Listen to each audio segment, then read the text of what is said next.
آج ہم یہ سوچتے ہیں کہ نماز پڑھنے سے ہم کو کیا فائدے ملے گی.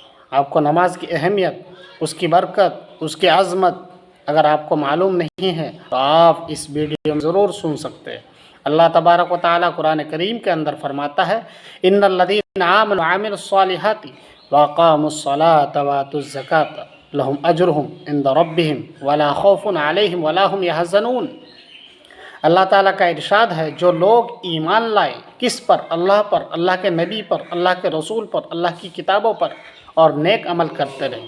اچھا عمل جو اللہ کو پسند ہو، نیک عمل کرتے رہے، خصوصاً نماز کی پابندی کی، اور ان کے رب کے پاس ان کا ثواب محفوظ ہے، اور نہ وہ غمگین ہوں گے اور نہ وہ خوف ہوں گے.